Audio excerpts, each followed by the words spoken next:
Ng panliligaw ang mga senador na target na maging Senate President sa 20th Congress. Pinakamalakas ngayon ang Duterte Bloc sa Senado na may pinakamaraming bilang at inaasahang makasusungkit umano ng pwesto sa liderato ng Senado. Mean Corveras sa balita. Nagsimula na umano ang panliligaw ng mga senador na nag-aambisyon na maging susunod na Senate President sa Senado pagpasok ng 20th Congress. Kinumpirma ni Senador Bongo na kinakausap na ngayon ng kampo ni na incumbent Senate President Francis Escudero at Senator-elect ang dating Senate President Vicente Soto ang Duterte Bloc sa Senado. Pagpasok ng susunod na Kongreso sa ikatlong linggo ng Hulyo, mapapabilang sa Duterte Bloc si Nago, Senator Ronald Bato de la Rosa, Robin Padilla, Jaime Marcos at si Senator-elect Rodante Marcoleta. Initially, nagkausap rin po kami, nagkakatihan rin po during the proclamation. Open naman po ang aming linya.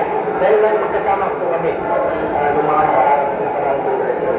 So, importante rito, ako susuport. Kahit sino naman po, basta yung gusto ko na magiging independent po ang Senado, but a working Senate. A working Senate, unahin yung interest ng bayan, unahin yung interest ng bawat Pilipino. Yun po ang magiging criteria ko po sa pipiliin namin next Senate President.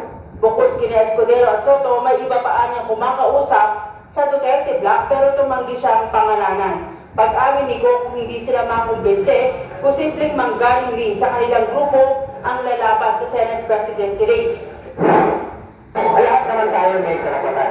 Karapatan naman po ng bawat senador, 24. Kahit sino po sa miyembro po ng Senado sa 20th Congress ay may karapatan na tumakbo bilang Senate President.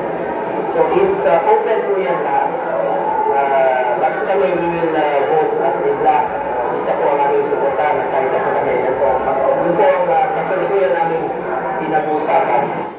Hindi naman anya bahagi ng kanilang hinihing kondisyon ang posibleng pagbasura sa impeachment case laban sa kanilang kaalyado na si Vice President Sara Duterte. Bukod kina Soto at Escudero, matunog na sasabak sa Senate presidency race si Marcoleta ayon na rin sa kanyang campaign advisor na si Malu Tigya. Marami pa po ibang nakikipag-usap rin po sa amin.